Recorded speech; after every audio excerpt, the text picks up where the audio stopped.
అందమైన చర్మ సౌందర్యం మీ సొంతం. Second aqua radiance deep cleansing gel. అందరికీ నమస్కారం. మన ఆయుర్వేదం ప్రోగ్రామ్కి స్వాగతం. థైరాయిడ్ సమస్యతో చాలామంది బాధపడుతూ ఉంటారు. ముఖ్యంగా మహిళల్లో చాలా ఎక్కువగా థైరాయిడ్ సమస్యలు అనేవి వస్తూ ఉంటాయి. అండ్ అలాగే ఆడవాళ్ళతో పాటుగా మగవాళ్ళలో కూడా థైరాయిడ్ సమస్యలు వచ్చే అవకాశం ఉంది. విపరీతంగా లావైపోవడం, లేకపోతే విపరీతంగా సన్నగా అయిపోవడం, దానివల్ల చాలా సైడ్ ఎఫెక్ట్స్ రావడం, ఈ మెడికేషన్ తీసుకున్నప్పుడు కూడా సైడ్ ఎఫెక్ట్స్ వల్ల బాధపడుతున్నామని చాలామంది చెప్తున్నారు. మరి మన ఆయుర్వేద వైద్యంలో థైరాయిడ్ కోసం ఏదైనా చిట్కాలు ఉన్నాయా? చిన్న అంటే డైలీ మనం తినే ఆహార పదార్థాలనే మెడిసిన్గా మార్చుకోవచ్చా? ఈ విషయాలు తెలుసుకుందాం.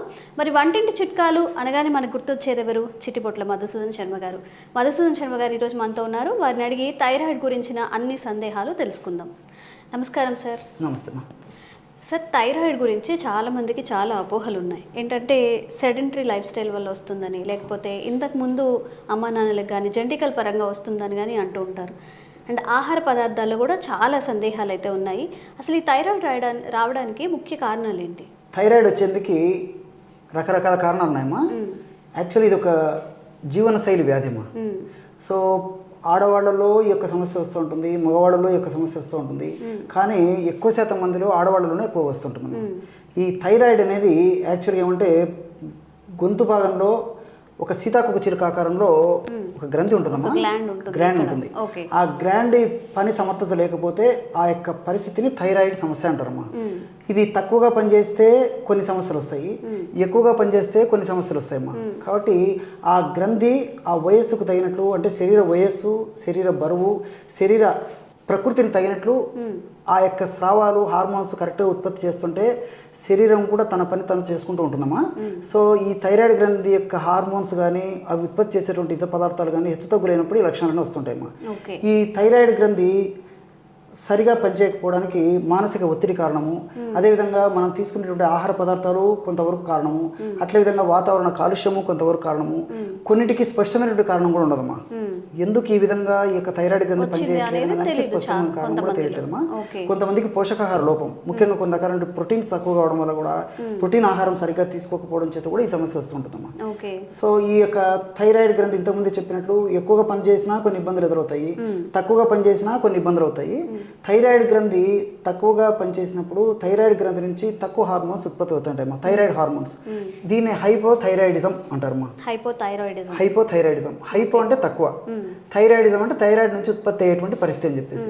థైరాయిడ్ నుంచి ఉత్పత్తి అయ్యేటువంటి థైరాయిడ్ హార్మోన్ తక్కువ ప్రమాణంలో ఉత్పత్తి కావడం చేత ఉండేటువంటి పరిస్థితి ఏదైతే ఉందో దాన్ని హైపోథైరాయిడిజం అంటారమ్మా. రెండవది హైపర్ థైరాయిడిజం. హైపర్ అంటే ఎక్కువగా అనేటువంటి అర్థం.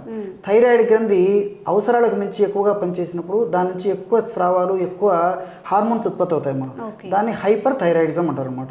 హైపర్ అంటే ఎక్కువగా అనేటువంటి అర్థం. కాబట్టి ఇక్కడ ఆయుర్వేదంలో ఉన్నటువంటి విచిత్రం ఏంటంటే మా హైపోథైరాయిడ్ కానీ హైపర్ థైరాయిడ్ కానీ రెండింటికి ఒకటే మందు, రెండింటికి పరిస్థితిని చక్కదిద్దామా. అది ఆయుర్వేద వైద్యం యొక్క ప్రత్యేకత. ఇప్పుడు ఇంగ్లీష్ వైద్యంలో అయితే హైపోథైరాయిడ్కి సపరేట్ మెడిసిన్స్ ఉంటాయి, హైపర్ థైరాయిడ్కి సపరేట్ మెడిసిన్స్ ఉంటాయమ్మా. కానీ ఆయుర్వేద వైద్య విధానంలో మాత్రము ఏ రకమైన థైరాయిడ్ అయినప్పటికీ మనం తీసుకునేటువంటి ఆ యొక్క మెడిసిన్ థైరాయిడ్ గ్రంథి యొక్క పనితీరు ఎక్కువగా ఉంటే నార్మల్ చేసేస్తుంది, తక్కువగా నార్మల్ చేసేస్తుంది. అది గొప్పతనం. కాబట్టి రెండవది ఏంటంటే సైడ్ ఎఫెక్ట్స్ ఉండవు, సైడ్ బెనిఫిట్స్ ఉంటాయి, క్షేమదాయకంగా పనిచేస్తుంది. భవిష్యత్తులో కూడా ఎక్కువ రోజులు వాడినప్పటికీ ఎలాంటి ప్రాబ్లమ్స్ ఉండవమ్మా. అలాంటి అనేక రకాలైన ఔషధాలు ఉన్నాయమ్మా. వాటిల్లో మరి అద్భుతమైనటువంటి, అనుభవపూర్వకమైనటువంటి, అందరికీ తెలిసినటువంటి మన ఇంట్లో ఉండేటువంటి వంటింటి దినసులతోనే ఒక మంచి ఫార్ములా చెప్తానమ్మా. చాలా అద్భుతంగా పనిచేస్తుంది. ఎంతోమంది వాడి సత్ఫలితాలు పొంది చక్కటి ఫీడ్బ్యాక్ ఇచ్చిన తర్వాతనే మరి మీరు అడిగారు కాబట్టి మన ప్రేక్షకుల కోసం వాళ్ళకందరికీ కూడా నేను తయారు చేసి కూడా చూపిస్తానమ్మా. ఓకే డాక్టర్ గారు, దీనికన్నా ముందు ఒక చిన్న సందేహం. థైరాయిడ్ ఉన్న వాళ్ళలో క్యాబేజ్, కాలీఫ్లవర్ ఇవన్నీ తినొద్దు అని చెప్తుంటారు. నిజంగా వాటిని అవాయిడ్ చేయాల్సిన ప్రాధాన్యత ఉందంటారా? నిజంగా చాలా చాలా మంచి ప్రశ్నమ్మా. నిజంగా దైనందిన జీవితంలో మా ప్రాక్టీస్కు వచ్చేటువంటి పేషెంట్స్లో కూడా థైరాయిడ్ పేషెంట్స్ చాలా మంది అడుగుతుంటారమ్మా. మరి మీరు చాలా మంచి ప్రశ్న అడిగారమ్మా. ఇది మరి వేలాది మందికి, లక్షలాది మందికి కూడా ఈ యొక్క సందేహం నివృత్తి అయ్యడానికి ఉపయోగపడుతుంది. ఈ క్యాబేజీ, క్యాలీఫ్లవర్, సోయా థైరాయిడ్ వాళ్ళు వాడకూడదని చెప్పేసి కొంతమంది, వాడొచ్చు అని చెప్పేసి కొంతమంది, రకరకాల అపోహలు, అనుమానాలు, సందేహాలు ఉన్నాయమ్మా. దీంట్లో క్లారిటీ చాలా మందికి లేదమ్మా. సో వాటికన్నిటికి నేను క్లారిటీ చేస్తాను తల్లి. సో ఈ యొక్క క్యాబేజీ, క్యాలీఫ్లవరు, అదేవిధంగా సోయాబీన్స్లో గాయిట్రిన్స్, అదేవిధంగా థయోసైనైడ్స్, ఫ్లేవనాయిడ్స్ అని చెప్పేసి రసాయన పదార్థాలు ఉంటాయమ్మా. గాయిట్రిన్స్, థయోసైనైడ్స్, ఫ్లేవనాయిడ్స్, ఈ మూడు పదార్థాలు ఉంటాయి. అంటే క్యాబేజీలు ఉంటాయి, క్యాలీఫ్లవర్లు ఉంటాయి, సోయాలు ఉంటాయి. కానీ ఈ యొక్క గాయిట్రిన్స్ వచ్చేసి అయోడిన్ని థైరాయిడ్ గ్రంథి దగ్గరికి పోనివ్వకుండా అడ్డుకుంటాయమ్మా. అదేవిధంగా ఈ ఫ్లేవనాయిడ్స్ వచ్చేసి థైరాయిడ్ హార్మోన్ సరిగ్గా ఉత్పత్తి చేయకుండా ఫ్లేవనాయిడ్స్ ఇది చేస్తాయి. తర్వాత మూడోది వచ్చేసి థయోసైనైడ్స్ అమ్మా. థయోసైనైడ్స్, ఆ థయోసైనైడ్స్ మెదడులో టీఎస్హెచ్ అని చెప్పేసి ఒక హార్మోన్ ఉత్పత్తి అవుతుందమ్మా. ఆ హార్మోన్ థైరాయిడ్ స్టిమ్యులేటింగ్ హార్మోన్ సరిగా ఉత్పత్తి కాకుండా ఆ ఉత్పత్తి అయినటువంటి హార్మోన్ కూడా థైరాయిడ్ గ్రంథిని చేరకుండా అడ్డుకుంటుందమ్మా. సో థయోసైనైడ్స్ కాబట్టి గాయిట్రిన్స్ థైరాయిడ్ గ్రంథిని దెబ్బతీస్తాయి, థయోసైనైడ్స్ ఈ థైరాయిడ్ గ్రంథిని దెబ్బతీస్తాయి. అందులో ఉన్నటువంటి ఫ్లేవనాయిడ్స్, ఈ క్యాబేజీ, క్యాలీఫ్లవరు, సోయాలు ఉన్నటువంటి ఈ ఫ్లేవనాయిడ్స్ కూడా థైరాయిడ్ గ్రంథిని దెబ్బతీస్తాయమ్మా. కానీ ఇక్కడ మనం ఆలోచన చేయాల్సింది ఏంటంటే ఉడికించినప్పుడు, వేడి చేసినప్పుడు, ఉడికించినప్పుడు ఇందులో ఉన్నటువంటి గాయిట్రిన్స్, ఫ్లేవనాయిడ్స్, థయోసైనైడ్స్ తగ్గిపోతాయమ్మా, నశించిపోతాయమ్మా. కాబట్టి ఉడికించినటువంటి పదార్థాలు కొద్దో గొప్ప ఎప్పుడొకసారి వాడుకోవడం వల్ల ఇబ్బంది ఉన్నది, కానీ మరీ పూర్తిగా నోరు కట్టుకుని అవాయిడ్ చేయాల్సినటువంటి అవసరం అయితే లేదమ్మా. ఇప్పుడు మనం క్యాబేజీ పచ్చివి తీసుకోము, సోయా పచ్చివి తీసుకోము, క్యాలీఫ్లవర్ పచ్చివి తీసుకోము, ఇవన్నీ ఉడకబెట్టే కదమ్మా తీసుకునేది. ఉడకబెట్టేసరికి ఈ యొక్క మూడు కూడా పోతాయమ్మా, గాయిట్రిన్స్ పోతాయి, థయోసైనైడ్స్ పోతాయి, ఫ్లేవనాయిడ్స్ పోతాయి. సో ఉడకబెట్టి తీసుకోవడం వల్ల ఇబ్బంది ఉండదమ్మా. చాలా మంచి ప్రశ్న అడిగారమ్మా. ఈ యొక్క వీడియో ద్వారా చాలా మందికి ఆ డౌట్ కూడా నేను తీరుతుందని అనుకుంటాను. అలాగే ఈ రోజు మరి మాకోసం ఆ చిట్కా ఏంటో చెప్తారా థైరాయిడ్ తగ్గడానికి? తప్పకుండా. దీనికి కావాల్సిన పదార్థాలు 4 పదార్థాలమ్మా. అన్నీ మీకు తెలిసినటువంటివే. ఎలా కలుపుకోవాలో, ఎలా తయారు చేయాలో చేసి కూడా చూపిస్తాను తల్లి. ధనియాలను వేయించి చేసినటువంటి చూర్ణము ఒక 20 గ్రాములు తీసుకోవాలమ్మా. ఔషధం తయారు చేసి చూపించేది కొద్దిగా మాత్రమే ఇందులో కలపడం జరుగుతుందమ్మా. ధనియాలను వేయించి చేసినటువంటి చూర్ణము 20 గ్రాములు.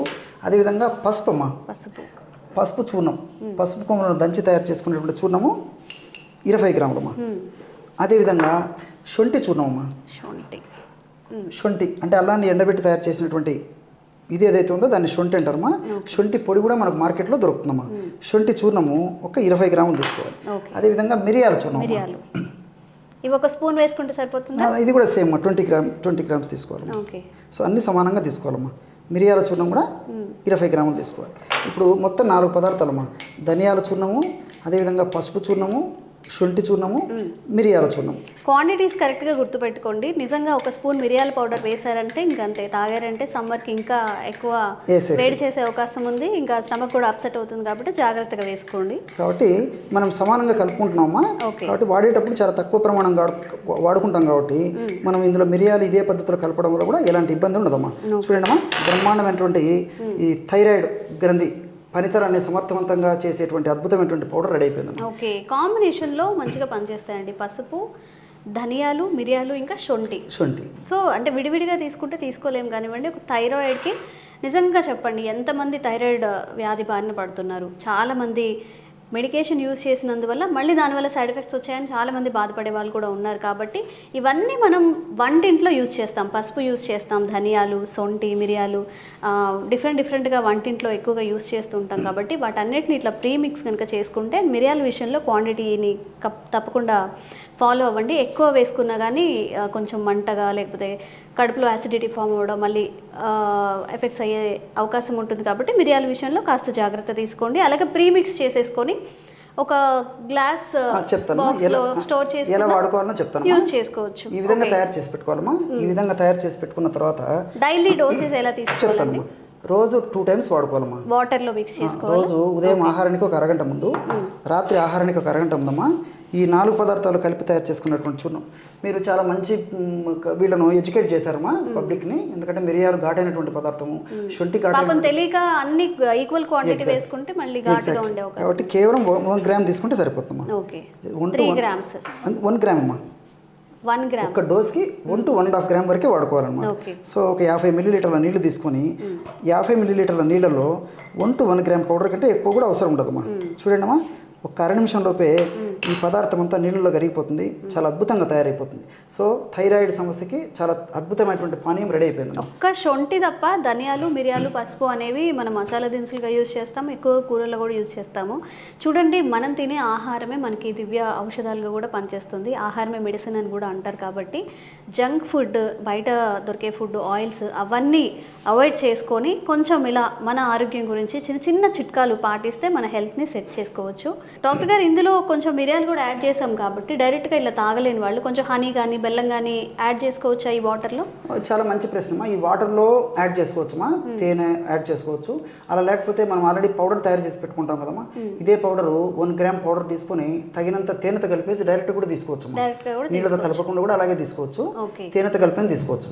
ఓకే, థ్యాంక్ యూ అండి. మా కోసం ఒక చక్కని చిట్కా అయితే ఈరోజు మాకు తెలియజేశారు, ముఖ్యంగా థైరాయిడ్ గురించి. Thank you so much. నమస్తే.